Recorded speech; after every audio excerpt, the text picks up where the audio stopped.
कुरा गर्दाखेरि चपाएर कुरा गर्नु हुँदैन क्या, क्लियर कुरा गर्नुस्। बढाउने भने कति बढाउने त, कति बढाउने? 10%? 20वटा cylinder? That doesn't have any sense. त्योसँग मिनिङै छैन दोबर गर्नु। अब हामी किचन छिर्छौँ र व्यक्तिकोमा पनि सूचना लिएर चाहिँ सूचनाका आधारमा हामी छिर्छौँ र त्यहाँ आवश्यकभन्दा बढी चाहिँ ग्यास छ भने अब किचनमा नगएसम्म यो समस्या समाधान हुने देखिएन तपाईँको अहिलेसम्मको कुरा हेर्दाखेरि। त्यो भए हुनाले हाम्रो अनुगमन टोली चाहिँ अब भोलिदेखि 2-3 दिनको यो उसमा चाहिँ सहायक सरले एकचोटि गर्नु पर्यो, हिसाबले त्यो तपाईँको टोलीलाई पनि गरिदिनुहोस्।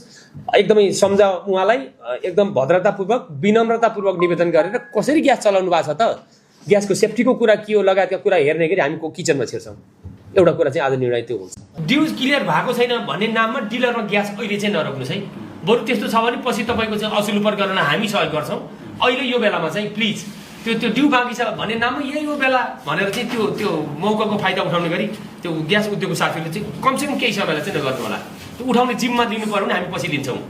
जे बिग्छ त्यही बोल्छ सिडियो भनेर चाहिने नचाहिने कुरा लेख्नु भएको छ। यो चाहिँ बजाइदिनुहोस् तपाईँहरूले। महेश सापकोटाजीको स्ट्याटस हेरेँ मैले चुनौतीका हिसाबले बोलिरहेको कुरा हो। बाबा आम रूपमा बजारमा सबै ठाउँ पुग्न सकिएको छैन अलग कुरा, तर 6वटा क्याटेगोरीले ग्यास भएन भने आउनुहोस् भन्दा हामीले राति 10 बजेसम्म ग्यास त पुऱ्याएकै छौँ त, कनेक्ट हामीले गराएकै छौँ। जिल्ला प्रशासन कार्यालयको टोल फ्री नम्बर अथवा प्रमुख जिल्ला अधिकारीको नम्बरमा मेरो फोन नउठ्न सक्छ। जस्तो अहिले फोनमा तपाईँहरूसँग अहिले मिटिङमा बसिरहेको छु, अहिले फोन उठ्दैन, यो बिचमा फोन नउठेको होला। त्यस्तो अवस्था बाहेक हामीलाई सम्पर्क गर्ने मान्छेलाई मैले दावाका साथ भन्छु त्यो स्ट्याटस लेख्ने महेशजीलाई यति कुरा चाहिँ त्यही हालिदेऊ भाइ कि त्यो भनिदिए पनि हुन्छ। हामीले 100% जो हामीलाई सम्पर्क गर्नुभएको छ उहाँलाई हामीले निराश बनाएका छैनौँ। तपाईँहरूकै सम्पर्कमा तपाईँहरूकै समन्वयमा आएर हामीले चाहिँ त्यो ग्यासको चाहिँ उपभोक्ताको तहको ग्यास हामीले पुऱ्याएका छौँ। एकल महिला, ज्येष्ठ नागरिक, त्यसपछि गएर अपाङ्गता भएका व्यक्ति, होस्टलमा बस्ने विद्यार्थी, आश्रम र दीर्घ रोगी, यो 6वटा क्याटेगोरीलाई मैले फेरि पनि जोड दिएर भन्न चाहन्छु। उहाँहरूलाई ग्यासको कारणले गर्दा उहाँ चाहिँ समस्यामा हुनुहुन्छ भने हामीलाई भन्नुहोस्, लिन सक्नुहुन्छ, नजिकको डिलरसँग पुग्नुहोस्, नजिकको आफ्नो विक्रेतासँग सक्नुहुन्न हामीसँग सहयोग माग्नुभयो भने जस्तो अपाङ्गता भएका व्यक्तिलाई घरै पुर्याउन पनि हामी तयार छौँ। म प्रमुख जिल्ला अधिकारी बोलेको हो, मेरो जिम्मेवारी के हो, मैले बोलेपछि के गर्नुपर्छ भन्ने कुरा म सचेत छु। हावादारी तरिकाले बोलिरहेको छैन, यतिको प्लेटफर्ममा बाहिर गइरहेछ, साथीहरूले रेकर्ड गर्नुभएको छ।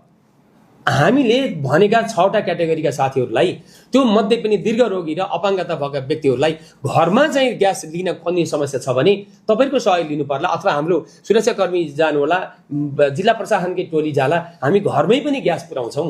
तर कसैले पाउनु भएको छैन जिल्ला प्रशासन कार्यालयलाई यो 6वटा क्याटेगोरीको भने यो चाहिँ हाम्रो विनम्रतापूर्वक उहाँहरूलाई दाबी हो, वाहियात कुरा नलेखिदिनुहोस्। हामीले पुऱ्याएका छौँ, पुर्याउँछौँ। जिल्लाको प्रशासकीय प्रमुखले यति यो हिसाबको चाहिँ दावा गरिसकेपछि यहाँभन्दा बढी के बोल्नु पर्ला? एउटा कुरा